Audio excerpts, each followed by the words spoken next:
WordPress theme customisation কোর্সের slider revolution পর্বে আপনাকে স্বাগতম। গত পর্বে আমরা স্লাইডার রেভলিউশন ইনস্টল করেছি এবং এটা সম্পর্কে অত্যন্ত বেসিক তথ্যাবলী জেনেছি। তো আমরা স্লাইডারটি এখানে অ্যাক্টিভেট করে নিয়েছি আমাদের পারচেস কোড দিয়ে। তো এখন এখানে আমরা কাজ শুরু করব সরাসরি।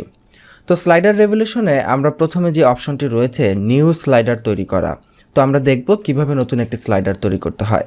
তো এখান থেকে আমরা নিউ স্লাইডারে ক্লিক করছি। নিউ স্লাইডারে ক্লিক করার পর আপনি এখানে লক্ষ্য করবেন এখানে ওপরে তিনটা অপশন রয়েছে। বাম পাশে আছে অল স্লাইডার্স। অল স্লাইডার্সের কাজ হচ্ছে যত স্লাইডার আপনার ওয়েবসাইটে থাকবে সবগুলো স্লাইডারের তালিকা আপনি একটা জায়গায় দেখতে পাবেন। তো স্টিল নাও আমাদের ওয়েবসাইটে কোনো স্লাইডারই নেই, আমরা কোনো স্লাইডার এখনও তৈরিই করিনি। তো এখানে এই অপশনে আমাদের এখন কোনো কাজ নেই। এরপরে যে অপশনটি বর্তমানে সিলেক্ট হওয়া অবস্থায় আছে সেটি হচ্ছে স্লাইডার সেটিংস। এখান থেকে স্লাইডারের বেসিক সেটিংগুলো আপনারা কন্ট্রোল করতে পারবেন, অর্থাৎ যেটা মেইন সেটিং সেগুলোকে কন্ট্রোল করা যাবে। এরপরে যে অপশনটি রয়েছে সেটা হচ্ছে স্লাইড এডিটর। তো স্লাইডারের বেসিক সেটিংগুলো প্রথমে সেট আপ করে পরবর্তীতে স্লাইড এডিটরে কাজ হবে। স্লাইড এডিটর থেকে ওই এক একটা স্লাইডের ভেতরে কি থাকবে, কি ইমেজ থাকবে, কি লেখা থাকবে, সেগুলোকে সেখান থেকে চেঞ্জ করা যাবে। ডান পাশে আমরা কিছু বাটন দেখতে পাচ্ছি, এগুলোর কাজ হচ্ছে প্রথমটা দেখেন সেভ সেটিংস, যে কোনো সেটিং আমরা যদি এডিট করি সেটা সেভ করার জন্য। এরপর রয়েছে এডিট স্লাইড, কোনো স্লাইডকে এডিট করার জন্য। প্রিভিউ দেখার জন্য যে স্লাইডারটা দেখতে কেমন হয়েছে। এরপরে ডিলিট করার জন্য স্লাইডারটা। এরপরে রয়েছে অল স্লাইডার, সকল স্লাইডারের তালিকা। বাম পাশে আমরা দেখতে পাচ্ছি কন্টেন্ট সোর্স। এখান থেকে চুজ করা যায় যে আসলে স্লাইডারের কন্টেন্টগুলো কি হবে। এখানে বাই ডিফল্ট সিলেক্ট করা আছে ডিফল্ট স্লাইডার এবং এইটাই থাকবে। এছাড়াও অন্যান্য বিভিন্ন কন্টেন্ট দিয়ে স্লাইড বানানো যায়, যেমন ওয়ার্ডপ্রেসের কোনো পোস্ট নিয়ে স্লাইডার, স্পেসিফিক কোনো পোস্ট বা কোনো কন্টেন্ট বা কোনো পেজ নিয়ে পোস্ট। তো আমরা এখান থেকে সবসময় এটাকে ডিফল্ট স্লাইডারে রাখবো। এরপরে অপশন রয়েছে স্লাইডার টাইটেল অ্যান্ড শর্টকাট, অর্থাৎ স্লাইডারের টাইটেল কি দিব। তো স্লাইডারের এখানে আমরা টাইটেল দেই, এখানে দেই ফার্স্ট স্লাইডার, প্রথম স্লাইডার।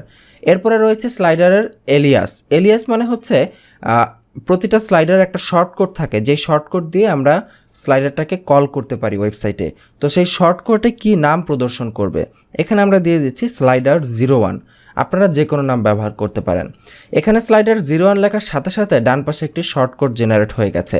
তো এই শর্টকাটের কাজ হচ্ছে এই স্লাইডারটা, অর্থাৎ আমরা এখানে যে স্লাইডারটা তৈরি করব সেইটা কোন জায়গায় প্রদর্শিত হবে, সেই জায়গায় প্রদর্শন করানোর জন্য সেখানে এই শর্টকাটটি দিতে হবে। আপনারা আমাদের ওয়ার্ডপ্রেস কোর্সে দেখেছেন যে কিভাবে কন্ট্যাক্ট ফর্ম ব্যবহার করতে হয়। তো কন্ট্যাক্ট ফর্ম ব্যবহারের সময় আপনাদের নিশ্চয়ই স্মরণ আছে, একটি কন্ট্যাক্ট ফর্মকে কল করার জন্য একটি শর্টকাট থাকে। সেই শর্টকাটটিও ওয়েবসাইটের পেজে গিয়ে পেস্ট করে দিলেই সেখানে কন্ট্যাক্ট ফর্মটি অটো চলে আসে। তো স্লাইডারের ক্ষেত্রেও এক্স্যাক্টলি হুবহু একই রকম। এরপরে রয়েছে সিলেক্ট স্লাইডার টাইপ। স্লাইডারের টাইপ কেমন হবে, এটা স্ট্যান্ডার্ড স্লাইডারই থাকুক, আপনি চাইলে চেঞ্জ করতে পারেন। হিরো সিন স্লাইডার, তারপরে ক্যারোসেল টাইপের স্লাইডার, এখানে আরও অনেক টাইপ আছে। এখানে আপনার টাইপ অনুযায়ী, যেমন ধরেন যে এরকম টাইপের স্লাইডার আপনি চুজ করতে পারেন, যে অ্যারোগুলো থাকবে নিচে এইভাবে ডানে বামে, বাম পাশে এরকম থাম্বনেইল ইমেজ থাকবে, অথবা নিচে এরকম থাম্বনেইল ইমেজ থাকবে, ডান পাশে এরকম ডানে বামে অ্যারো এইভাবে থাকবে, বা এরকম ডিজাইন আপনি আপনার ইচ্ছা মতো চুজ করতে পারেন। তো আমরা অ্যাজ এ বিগিনার, যেহেতু একেবারেই শুরুতে আছি, আমরা স্ট্যান্ডার্ড স্লাইডার এটাই চুজ করছি। এরপরে যে অপশনটি রয়েছে স্লাইড লেআউট, এটা অনেক ইম্পর্টেন্ট, যে আপনার স্লাইডের লেআউট কীরকম হবে। অটো সিলেক্ট করা আছে। অটো মানে হচ্ছে আপনার যে কম্পিউটারের উইডথ, অর্থাৎ ইউজারের ডিভাইসের উইডের সাথে স্লাইডার অটোমেটিক বড় ছোট হবে। সো এটাই সবচেয়ে বেস্ট অপশন। এছাড়াও অপশন আছে ফুল উইডথ। ফুল উইডথ দিলে আপনার ডিভাইসের উইডের সাথে সে এটাকে স্ট্রেচ করে ফুল উইডথ বানিয়ে ফেলবে। তারপরে ফুল স্ক্রিন। ফুল স্ক্রিন মানে হচ্ছে ডানে বামে তো ফুল থাকবেই, ওপরে নিচেও ফুল স্ক্রিন জুড়ে থাকবে। তো এখান থেকে আমরা অটোটাই চুজ করব এবং এটার একটা ডেস্কটপের লার্জ, অর্থাৎ ম্যাক্সিমাম সাইজ, এই স্লাইডারের ম্যাক্সিমাম সাইজ কত হবে সেটা এখান থেকে চুজ করতে হবে। তো এখানে বাই ডিফল্ট 1240 বাই 868 পিক্সেল দেওয়া আছে, তবে আমরা এখানে আপনাকে রেকমেন্ড করব 1920 পিক্সেল দেওয়ার জন্য। কারণ বর্তমানের যে বড় ডিভাইসগুলো, অর্থাৎ আমরা সাধারণত আমাদের দেশে যে আপনি দেখবেন 21 ইঞ্চি 22 ইঞ্চি যে মনিটরগুলো ইউজ করা হয় ডেস্কটপের জন্য, সেগুলোর স্ক্রিন রেজলিউশন জেনারেলি 1920 পিক্সেল থাকে। তো এখন এটার হাইট কত পিক্সেল দিবেন, এটার হাইট আপনি আপনার পছন্দ মতো দিতে পারেন আপনার প্রজেক্টের চাহিদা অনুযায়ী। তো আমি এখানে জাস্ট ফর এক্সাম্পল ধরেন 850 পিক্সেল দিয়ে দিলাম। তার মানে আমাদের স্লাইডারের ইমেজের ম্যাক্সিমাম সাইজ হবে 1920x850। আর এ পাশে ডান পাশে যে অপশনগুলো রয়েছে অর্থাৎ নোটবুক, একটু কম রেজলিউশনের স্ক্রিন যেগুলো 1024 পিক্সেল, সেখানে এটা অটো সাইজ হবে। তারপরে ট্যাবলেটে অটো সাইজ হবে, মোবাইলেও অটো সাইজ হবে। এখানে একটি কথা ইম্পর্টেন্ট, আমরা এখানে যে সাইজটা দিব, আমাদের যে ইমেজগুলো আমাদের স্লাইডারে আমরা পরবর্তীতে আপলোড করব, সেই ইমেজের সাইজ যেন এই সাইজের সাথে মিল থাকে, তাহলে স্লাইডারটা ঠিকঠাকভাবে প্রদর্শিত হবে। তো নিচে চলে যাচ্ছে, নিচে আরও অনেক হাবিজাবি অপশন রয়েছে, কাস্টমাইজ, বিল্ড, ইমপ্লিমেন্ট, এগুলো প্রয়োজন নেই। আমরা নিচ থেকে চাইলে এখান থেকে সেভ সেটিংয়ে দিতে পারি, বা ওপরে দেখুন এইরকমভাবে অপশন থাকে সেভ সেটিংসের। তো আমরা ওপর থেকেও এটাকে সেভ সেটিং করতে পারি।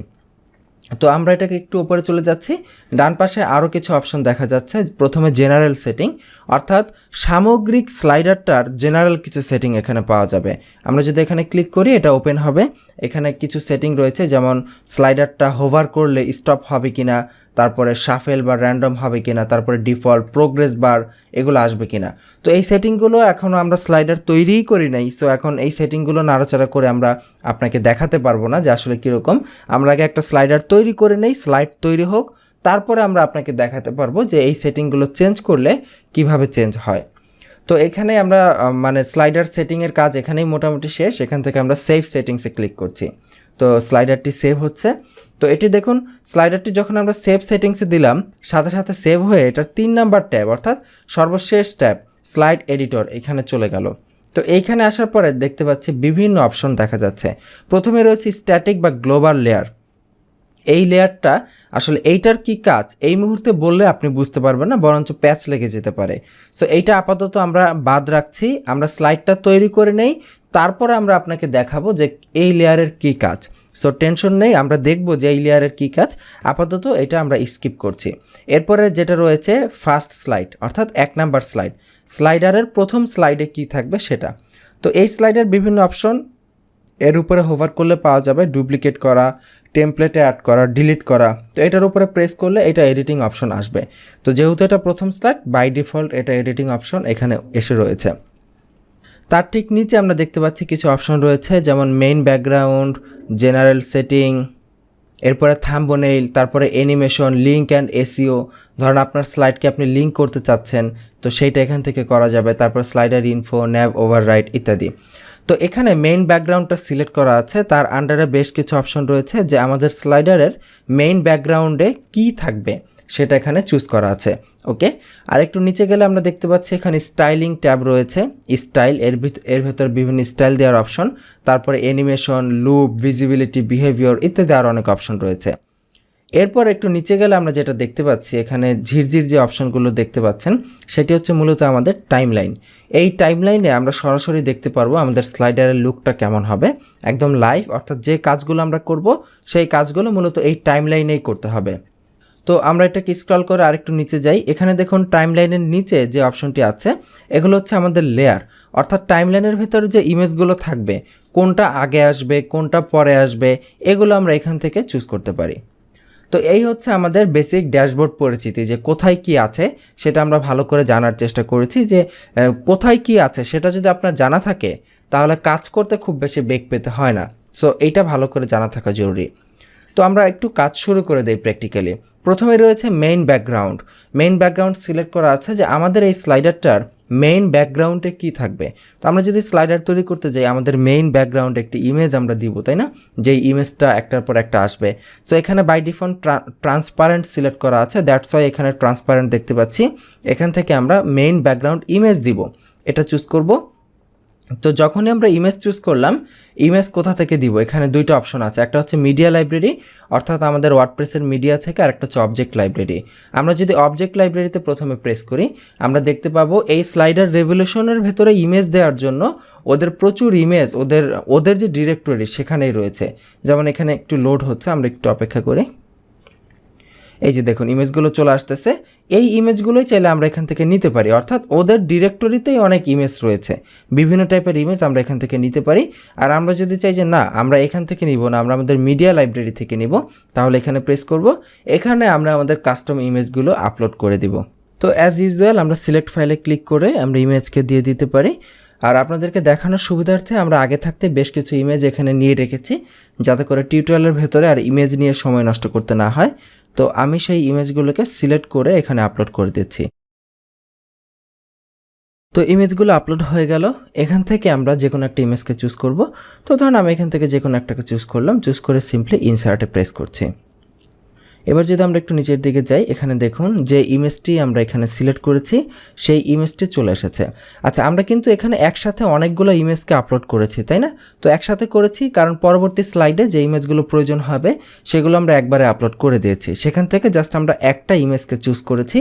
সেই একটা ইমেজ দেখুন এই স্লাইডারের এই ছোট্ট থাম্বনেইলে চলে এসেছে এবং নিচে আমাদের যে টাইমলাইন যেখানে আমরা এডিট করব সেখানেও চলে এসেছে। এবার আমাদের মেইন স্লাইডারের কাজ করার পালা। তো এই পর্বটি আসলে বেশ লম্বা হয়ে গেছে। এই পর্বে আমরা মূলত স্লাইডার রেভলিউশনের যে বেসিক ড্যাশবোর্ড পরিচিতি আছে, ড্যাশবোর্ড পরিচিতি জানলাম এবং এখানে সাকসেসফুলি স্লাইডারের ব্যাকগ্রাউন্ডের ইমেজটা দেওয়া দেখলাম যে কিভাবে ইমেজ দিতে হয়।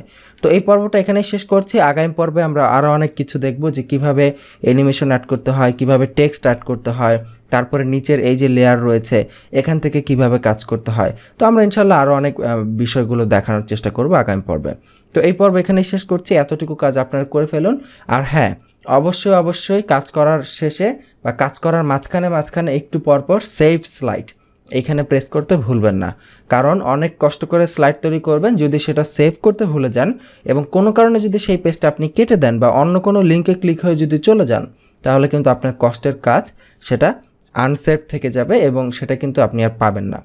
সো এই ব্যাপারটা কেয়ারফুল থাকবেন। অবশ্যই একটু পরপর আপনার স্লাইডটাকে সেভ করে নেবেন। তো আগামী পর্বের আমন্ত্রণ জানাচ্ছি। ভালো থাকবেন। আল্লাহ হাফিজ।